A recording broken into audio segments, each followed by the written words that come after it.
It's been another day when it seems like faith eludes me. Everything's been so confusing. Fear got the best of me. Now I'm lying here worried about tomorrow, 'cause the weight of everything I don't know is so heavy I can't sleep. But the truth remains the same, even when I don't know what to pray. What I know is you, my God, are real. No matter how I feel, you've never let me go. And what I know is there will never be a day you are just a breath away. Through it all, I've got to hold to what I know.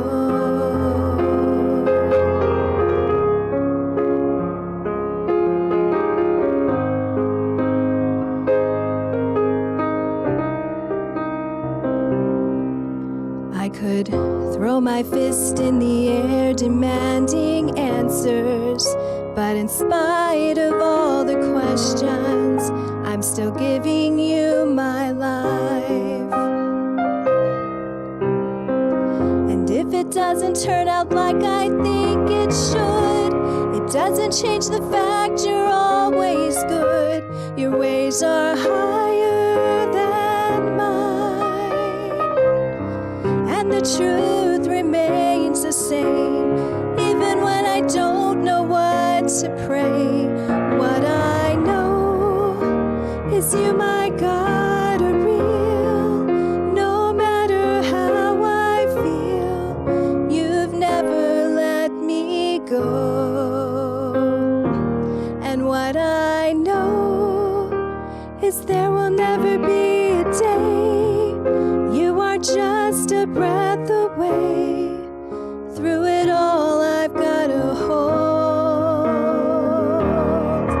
to love that's never failing, to hope that keeps on saying, carry on, carry on. To what I know is you, my God, are real. No matter how I feel, you've never let me go. And what I know is there will never be a day you are just a breath away. Through it all, I've got to hold to what I know. Gonna hold to what I know.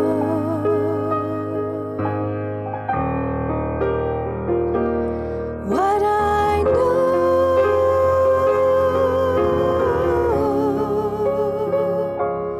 What I know.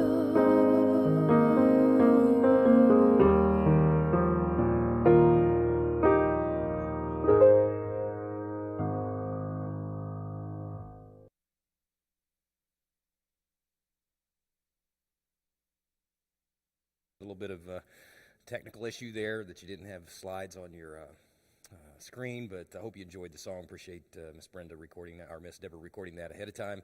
And but it's good to be here tonight. This is hopefully our last time to do this with nobody in the auditorium. I do have a few people here this evening, just a couple people, but I'm looking forward to next Sunday night getting back to normal. That's one of my favorite times together, is Sunday evenings with the church family, and so I'm really looking forward to getting back next week.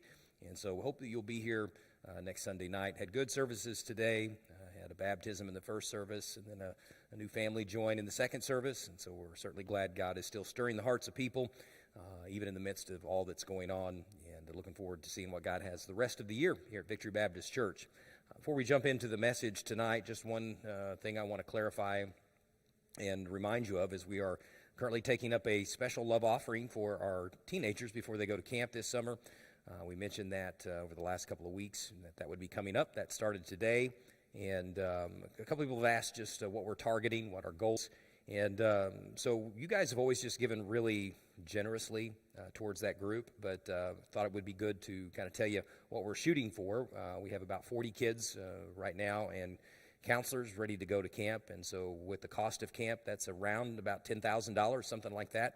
And so if that's kind of a target that would help you guys know what we're shooting for, that would pay for majority of everything to as far as the fee to go. And then on top of that, we have about $5,000 in travel expenses for the bus that we charter and the fuel and all that goes with that. And so those two dollar amounts are what we're looking at. And so if you would be led to give towards those, we would appreciate that. You can do that on our app. You can send in a check by mail or through your bank, or you can give next Sunday, or certainly you could drop it off by the church. But I know that's a worthy investment for our young people, so I hope that you'll get involved with that. That, of course, is in lieu of our bake sale this year, and we hope to be able to do that again next year. It's always a great time to get together as a church family and celebrate for our kids. It's really just a fun time to get together as a church family. All right, well, tonight, grab your Bibles. We're going to be in Joshua chapter 9, continuing our study there. And while you're making your way there, I read a quote this week, and I forgot to write the author down, but someone once said, "Whoever longs for a quiet life has been born in the wrong generation." And I know that quote was a long time ago. Again, I think it was in the 1800s. I'm trying to remember who wrote it, but the point is this: his statement was meant to be a little bit ambiguous, because the truth is every generation is filled with turmoil. That is the reality of it. And sometimes we get feeling like in our scope and where we live and the time that we live that it seems like we're the only people that have ever faced trials and tribulations. But when you read the Bible and you study history even just a little bit, you'll quickly realize that no generation has ever really been free from conflict. And it's a reminder on a spiritual level for you and I that Satan has always been working behind the scenes. He's always been active since really even before the garden. He started this back before even the garden, whenever he was in heaven, started an uprising working against the will of God, and certainly has always done that. He's done that all through history. And so we know that he is active. We know that he's trying to get us to stumble, to sin, to fall away from the Lord. And I don't want to take away from his influence, but if we were honest, I think sometimes we give Satan too much credit. Because the reality is this, that if you and I were honest about our own lives and the ways that we sin, sometimes we could be our own worst enemy. Sometimes we are at fault more than Satan ever is, because the truth is Satan is just an opportunist.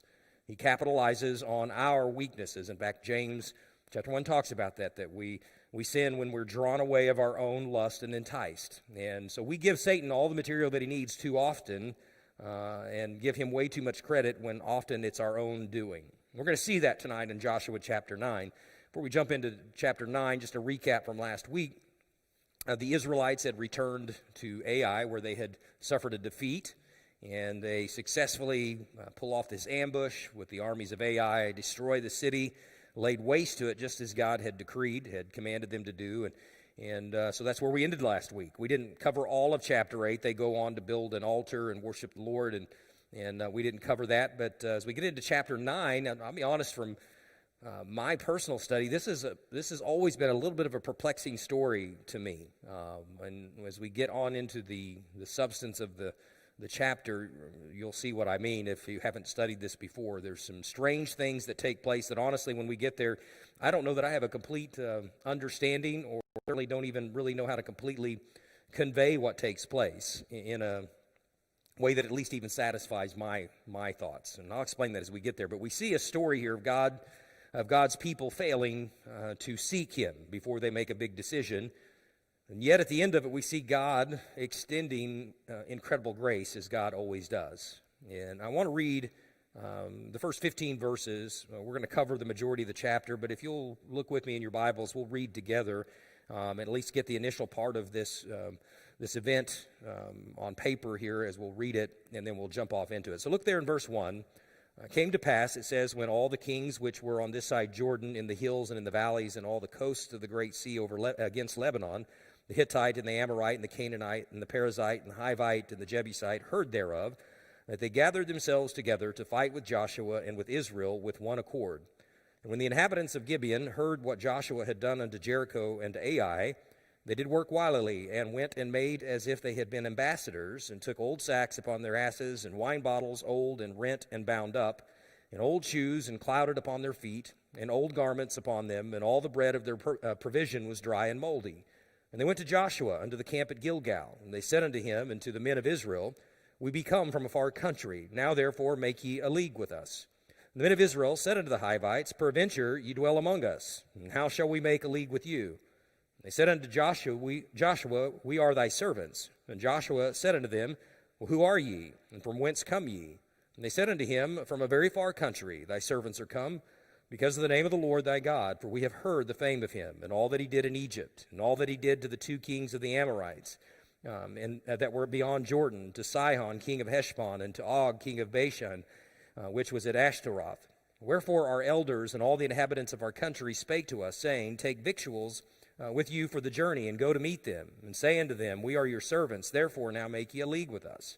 Verse 12 says, This our bread we took hot for our provision out of our houses on the day that we came forth to go unto you. But now, behold, it is dry, and it is moldy. And these bottles of wine which were filled were new, and behold, they be rent. And these our garments and our shoes are become old by reason of the very long journey. And the men took of their victuals, and asked not counsel at the mouth of the Lord. And Joshua made peace with them, and made a league with them to let them live, and the princes of the congregation swear unto them. So what we see just in a brief reading, and there's a lot taking place there, but just a cursory reading, what we can gather, at least 2 quick things here, is that one, even a great leader like Joshua, who we know is seeking the Lord, we know his heart is to follow the Lord, and yet it's possible even for somebody like Joshua to have a lapse in discernment. And that's exactly what takes place here. Something else we see and we're reminded of is Satan never runs out of methods to deceive us. Again, using ourselves against us. And so as we see this story unfold, we'll just kind of quickly tonight, a little bit, probably a little bit more brief as we run through the outline, just to kind of hone in on some points of the story, and then really want to spend most of our evening in the application tonight. And what we first see is this is a crafty enemy that has come to Joshua. Everything is taking place. Everybody's making this alliance, first of all. Joshua and his armies have destroyed Jericho. They've destroyed Ai. And so the kings, the cities that are all throughout the land of Canaan, they're beginning to catch wind of this. And, obviously it's becoming clear that one city cannot on its own stand up against Joshua and Joshua's army. And so a group of 6 kings form what I'll just call an unholy alliance. They prepare for battle as a coalition of kings. That's what is spoken of there, which is, by the way, in a human mindset, forming this alliance is a smart thing. They know they have no chance individually to take on Joshua. And the Bible says that they are in one accord. They come together. Again, often those tribes and those cities, when they would have come together, it would have been a hard thing to come together in one accord, but they have a common purpose now. And every tribe has its own agenda, and this agenda really boils down to this. They want to survive. They just simply want to survive Joshua and his army. So this unholy alliance comes together on one side of the valley, or in one part of Canaan, and on the other side we have the Gibeonites, who have this unorthodox plan. Now, the Gibeonites, when they hear what God has done, rather than try to form an alliance to go to battle, they come up with a different conclusion. Their conclusion boils down to this. They decide it probably doesn't make much sense to try to do battle against Joshua's army. Let's instead make a plan to make peace. And I don't blame them for that. Honestly, when you look at what's taken place from a human standpoint, if you can survive as a people, that seems to make a lot more sense than walking into utter annihilation. And so they come up with this plan of deception. And I've thought about this, and this is where it begins to get a little perplexing for me. Why not just come right out and ask Joshua? Just send a couple of delegates and say, listen, we know who your God is. We know that we don't stand a chance, and so we're asking for a peaceful surrender. Well, the answer is this: Israel would not have been allowed to give them that kind of peaceful surrender. You see, God had given Israel a plan back in Deuteronomy for attacking the cities. He said he gave them basically this battle plan wherever they were at, whether they were near where they were or whether they were far. He gave them this instruction in verses 10 and 11. He said, "When thou comest nigh unto a city to fight against it, then proclaim peace unto it. And it shall be, if it make thee answer of peace, and open unto thee, then it shall be that all the people that is found therein shall be tributaries unto thee, and they shall serve thee." So there was an allotment for peace, if the right conditions were there. But there was an exception down in Deuteronomy chapter 20, verse 15. He says this: "Thus shalt thou do unto all the cities which are very far off from thee, which are not of the cities of these nations, but of the cities of these people which the Lord thy God give thee for an inheritance. Thou shalt save alive nothing that breatheth." And the point is this, that phrase in verse 16 where he says that God doth give thee an inheritance, that city or that group of cities, they would be given no peace. They were to be utterly destroyed. So no city that promised inheritance was to be given peace. Now, I don't know if somewhere along the line the Gibeonites understood this. It's possible. But the point is this, that even if they had come to Joshua, being of that land in that particular area, Joshua would not have been able to give them peace because of God's commandments. And so they come up with this ruse. We read it. They come up with this plan, and they go into great detail, and they take bread that's been left over for several days and make sure it's moldy, and they take and put on their feet old sandals and dried up wineskins, and they really make this look as though they've been off in the wilderness for weeks and weeks and weeks. And they come to seek peace with Joshua. Well, then we see a hasty decision by Joshua in verses 14 and 15. We read that there at the end. Joshua seems, by the way, to sense that something's not really right here. You see the questioning. We read it. You see them questioning them 2, 3, 4 times about some very specific details. And so it seems as though the Lord is trying to prompt him, hey, there's some red flags here. And so they begin to examine everything. The problem is they're seeking their own wisdom. They're using their own intelligence and discernment as they inspect everything. In fact, it's very specific the way that it's worded here, that they inspect the moldy bread. They handle it, and they look at the worn-out shoes, and they look at all the circumstances. And then collectively, as a leadership group in Israel, their conclusion is simple. Well, it appears they've come from a long way. So apparently, they've come from a long way. Rather than looking at the red flags, rather than seeking the Lord, they use their own wisdom. And that's the problem. They failed to seek the Lord. And they end up making peace with the enemies of God. Now that's, man, we could park there, and I started to spend a lot of time on that thought, but that it's possible for us as God's children to make an allegiance or make allies out of the enemies of God. And I would just simply say, be careful who your allegiances are with. The Lord just really directed me to keep moving, but just let that hone in and sink into your thoughts. Be careful who you make allegiances with.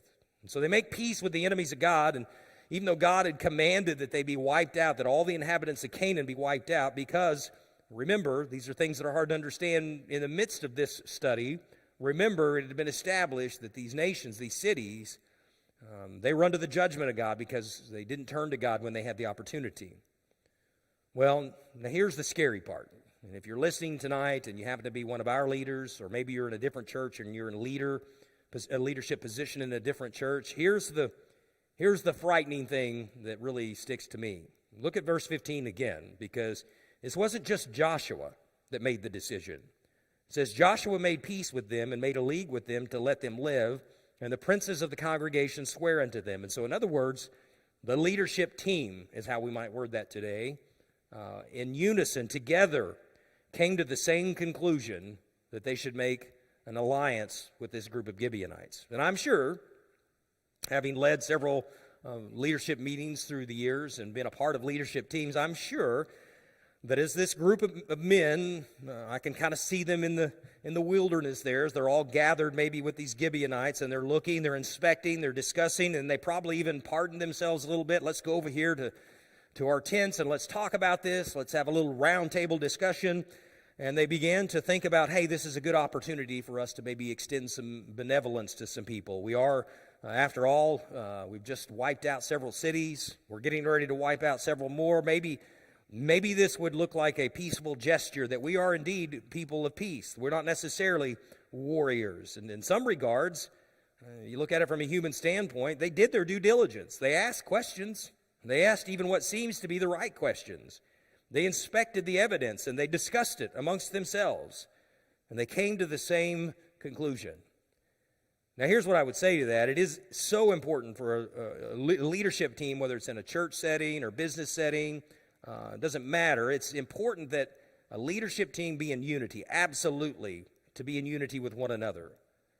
But it must also be in unity with God. And I would just tell you, man, that's kind of scary to me. And I just hope our leaders are listening. It's a good reminder for all of us that it's good for us to be on the same page, but we better all be on the same page with the Lord. Well, here's what inevitably transpires. 3 days later, they discover who these delegates really are. 3 days. If they'd only delayed 3 days, I don't know how all this happens. Somehow they catch wind. Maybe somebody's come into their camp. I don't know exactly. The Bible doesn't specify that. But within 3 days, they're told that this is a group of people from the land of Canaan.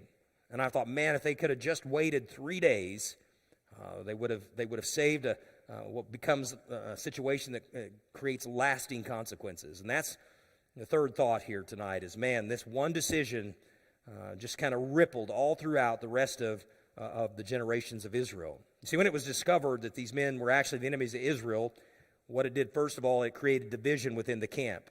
And we didn't read all this, and you'll have to go and read the rest of chapter 9 to really see how the division unfolds. We'll mention it here in a minute, but when the people hear of it, when they realize, hey, wait a minute, we've allowed our enemies into the camp.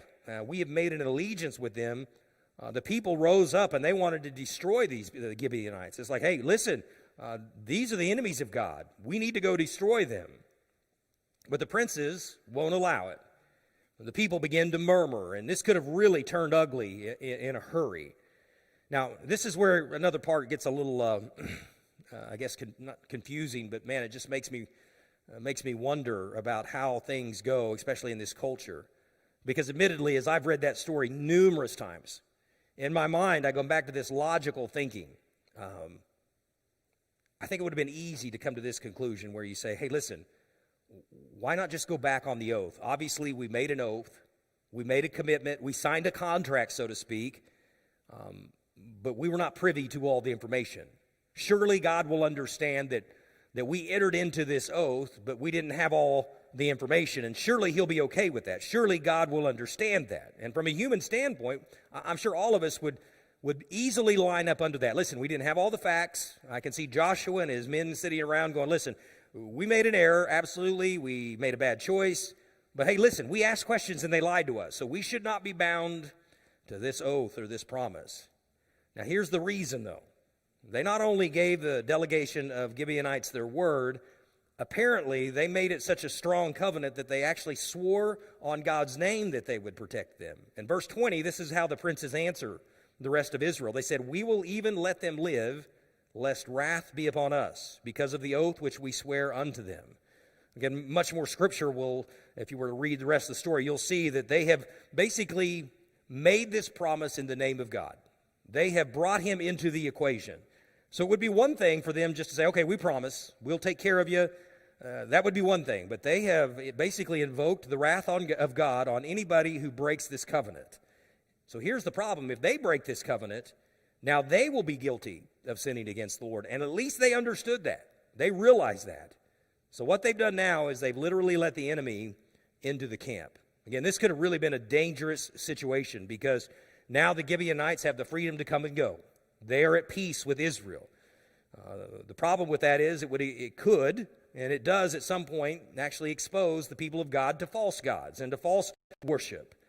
And what we'll see, and I'll just reference a couple of places here in a minute, it will be a thorn in the side of the Israelites for generations to come. You see, this oath made in God's name actually becomes kind of a noose around the neck of the future leaders of Israel. If you fast forward into 2 Samuel chapter 21, there was a famine that had been in the land for 3 years. And David began to inquire of the Lord why there was this famine. And apparently somewhere in the past, while Saul was still in reign, he had killed some Gibeonites. I don't know why. There's no elaboration on this, but somewhere along the line, he decided to rid himself of the Gibeonites. And here's what transpires in 2 Samuel. It said, "Then there was a famine in the days of David 3 years, year after year, and David inquired of the Lord. The Lord answered, it is for Saul and for his bloody house, because he slew the Gibeonites. And the king called the Gibeonites and said unto them," now the Gibeonites were not of the children of Israel, but of the remnant of the Amorites, and the children of Israel had sworn unto them, and Saul sought to slay them in his zeal to the children of Israel and Judah. And so here we are, years later, after this oath was made with the Gibeonites.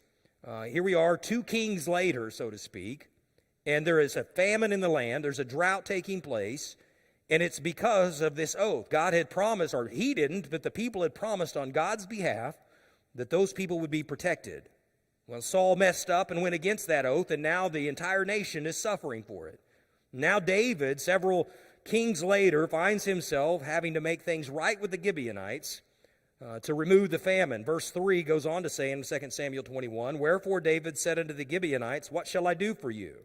And wherewith shall I make atonement, that ye may bless the inheritance of the Lord?" And you read the rest of that passage, and there were several descendants of Saul that had to lose their life over this situation. And the point here is this: that oath had been made, and God took it seriously, and therefore it could not be broken.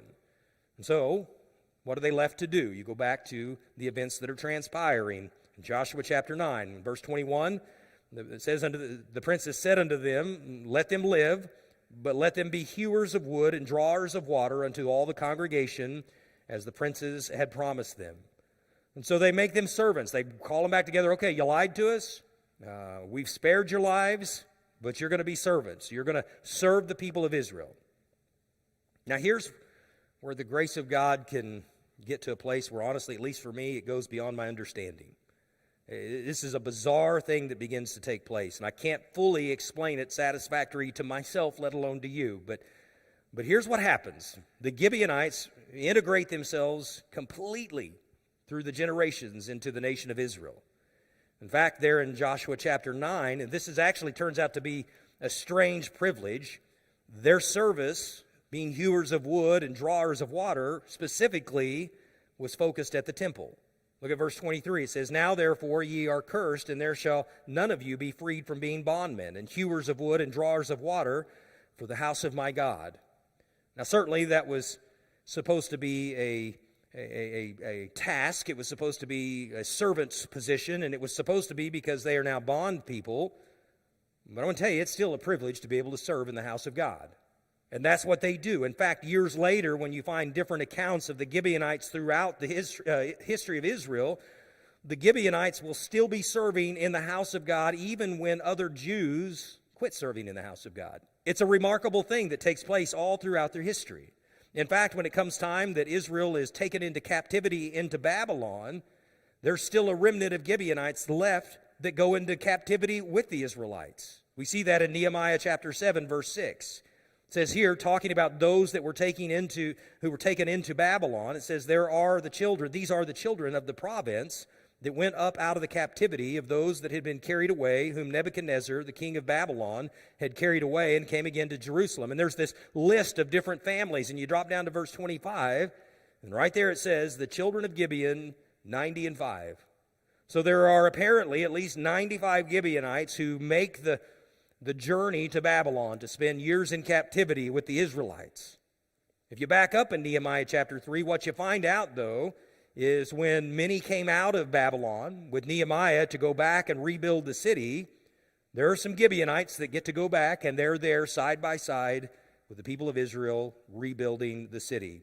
Verse 7 of chapter 3 says, and it's a list in this passage of those who are repairing different parts of the wall in the city, listing where they are. And it says in verse 7, and next unto them repaired Melaeth, the Gibeonite, and Jadon the Meronite, the men of Gibeon, and Mizpah, unto the throne of the governor on this side of the river. Right there listed with all of the other Israelites are some Gibeonites rebuilding the city of Jerusalem. By the way, even when some other real Jews wouldn't make the trek back from Babylon. And the point I'm making is, here are the Gibeonites. They'd come to a place where they are amongst God's people hundreds of years later, and they are still serving Jesus Christ, or the one God of all creation. And here's all I got to say about that. I can't quite make ends meet with this. I can't figure it all out. I can't completely understand it. I know this was a people who were condemned to die. I know this was a people who were under the wrath of God. And yet here they are, still a remnant, serving in the very temple of God. And all I can say to that is, what a testimony of the grace of God.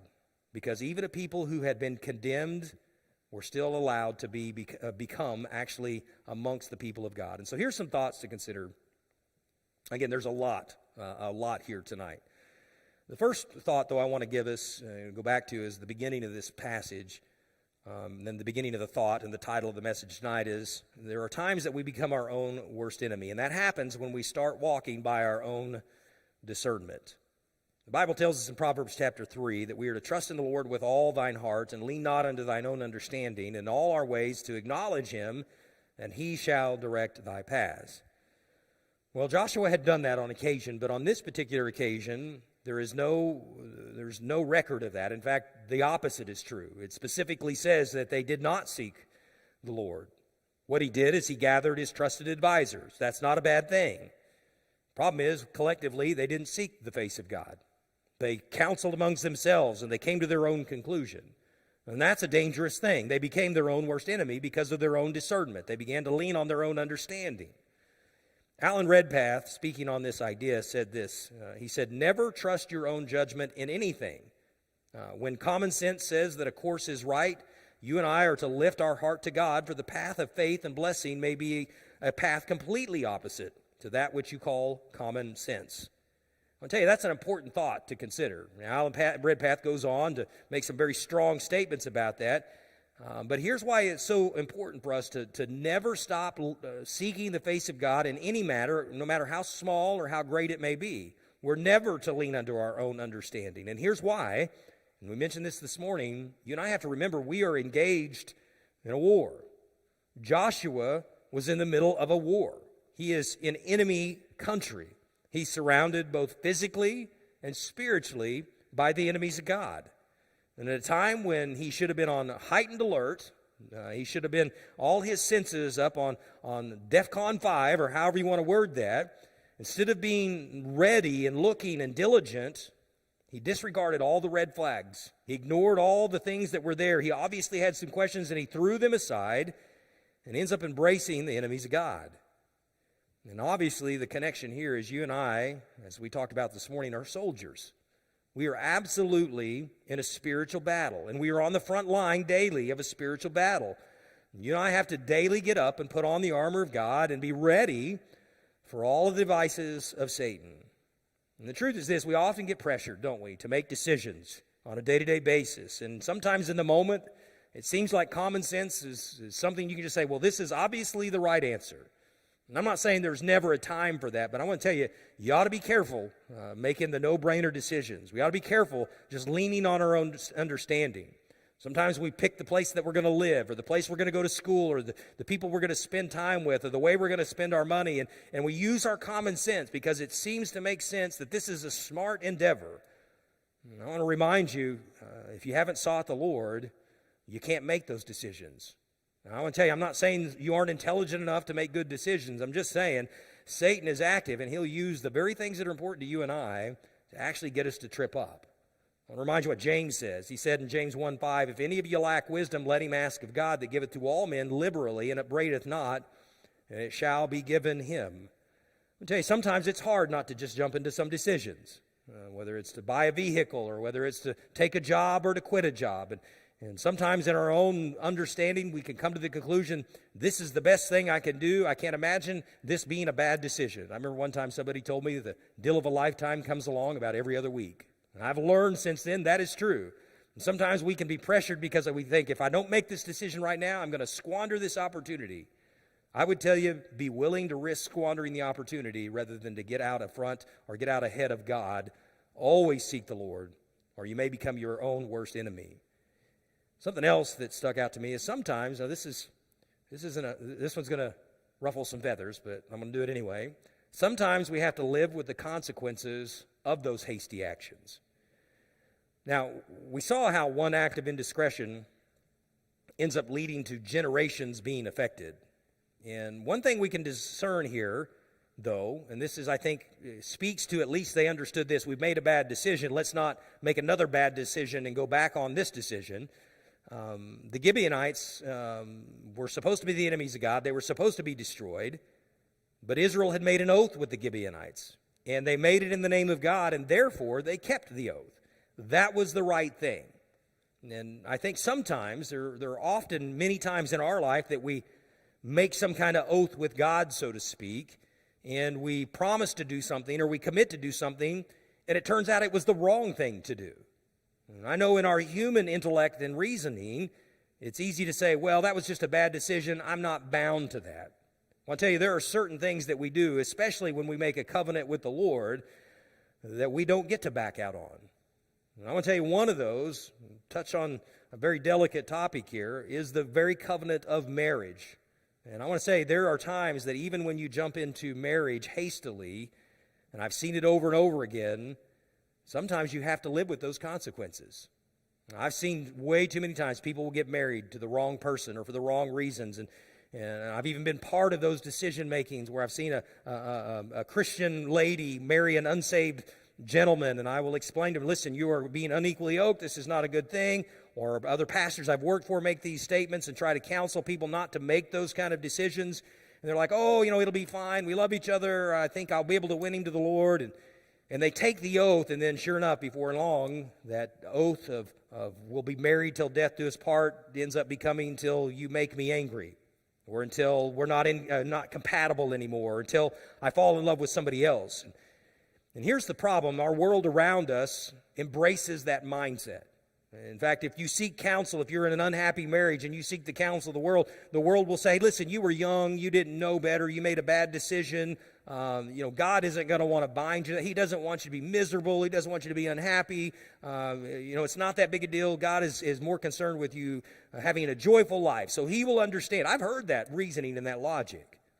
When I read passages like this where there are oaths and covenants made in the name of God, God doesn't think that's all right to walk back out on those covenants. In fact, God gets very upset when we break those covenants. God takes those oaths very seriously when they're made in his name. And so here's what I know, though. Now, this isn't a license to jump into a bad situation you know better than to jump into. But I have seen this on the other side of things. When we take seriously the covenants that we make, and I specifically will keep referring to the marriage covenant, it's amazing how often that God can make even a bad decision into something good. Now, again, don't take that. I've seen people make that statement, hey, listen, I know this is the wrong decision, but I think God will bless me anyway. Now, if you go into a bad decision that way, I'm going to tell you, you have no right to expect God's blessing. But I have seen over and over again in these very situations, almost every church that I've been on staff at, there have been at least one or two marriages that have taken place this way, where a young lady or a young man marries somebody that they shouldn't, and they have several years of heartache and hardship, and then by the grace of God, something happens, and they begin to come to church together, and the person gets saved, and their family turns into kind of the model church family. I want to tell you, that's a blessing. I can't explain why God does that. It's just simply the grace of God. And here's what I would tell you is, listen, if you found yourself in a bad situation because of your own doing, don't make it worse by breaking the oath. Trust the Lord. Live the life in front of your spouse under the biblical mandates that God has given us. Be the testimony for them. And trust God for his grace and mercy. I can't promise you that's what's going to happen, but I can tell you I see God over and over again extending grace even when we've created our own difficulties. That leads me to my last thought, and I don't know that I have a complete understanding and a complete way to word this, but all I can simply say is this, is God's grace is beyond amazing. We think about the Gibeonites under the wrath of God.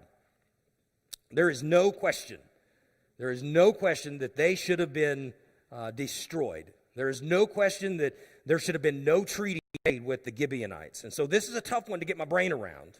The Gibeonites are deceitful. I can't blame them. They're just simply trying to preserve themselves.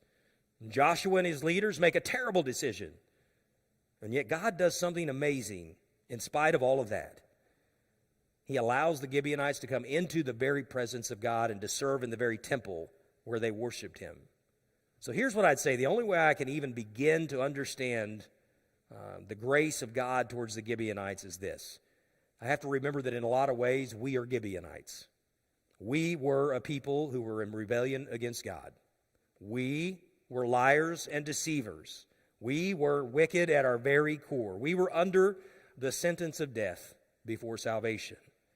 And yet God revealed himself to us, and he allowed us to come to a saving knowledge of Jesus Christ. In fact, back in the book of Isaiah, Isaiah records some prophecy regarding, I believe it's to the Gentiles, being sought one day. And here's what Isaiah said. In Isaiah 65, verse 1, he said, I am sought of them that asked not for me. I am found of them that sought me not. I said, behold me, unto a nation that was not called by my name. I have spread out my hands all the day unto a rebellious people, which walketh in a way that was not good, after their own thoughts, a people that provoketh me to anger continually to my face, that sacrificeth in gardens and burneth incense upon altars of brick. And you go on and read the rest of that passage, and there's some difficulties in there to completely understand, but we see clearly that God has said, though, that I will be sought, or I will seek out those who haven't sought me, and I will show grace to those who don't have any interest in me. And certainly we have seen that at least take place. If no other place in history, we've seen it in the lives of you and myself through the grace of God and the salvation that he's given to us. In a lot of ways, we're just like Gibeon. In fact, the book of Romans says it this way in chapter 3, verse 11, there is none that understandeth, there is none that seeketh after God. They are all gone out of the way. They are together become unprofitable. There is none that doeth good, no, not one. I think that describes us. It describes who the Gibeonites were. Yet even in what seems to be a series of bad decisions, somehow God's grace still comes through. And here's what I would say to you and I tonight. Regardless of where you find yourself this evening, regardless of what decisions that you've made, and how far you've turned from God, and how worthless you may feel, here's the truth. When we turn to him, his grace can be found. I can't explain it beyond that. I don't understand how a series of bad decisions end up in this kind of story where we still see God's grace. But it certainly speaks to how amazing his grace is. So I want to encourage you tonight. It doesn't matter how far you've fallen from him, his grace is still sufficient for you. Let me pray with you tonight. Heavenly Father, thank you this evening for just a few moments in your word. And Lord, some good warnings tonight from your word, as well as some encouragement. Lord, I pray that, Father, certainly you and your people and myself included, we would be people that would never stop seeking your face for the decisions that we need to make on a day-to-day basis. Lord, we need your wisdom and understanding. God, we certainly know that if we fail to do that, there will be consequences. And sometimes we'll have to live with some consequences that we didn't have to because of those bad decisions. I just pray that you would remind us to seek your face daily. And maybe for those that are struggling right now because of a series of bad decisions and maybe they feel like they're hopeless, right now I pray that you would extend grace and let them know that your grace is sufficient, and it's far beyond our understanding. I just pray that their hearts would turn to you.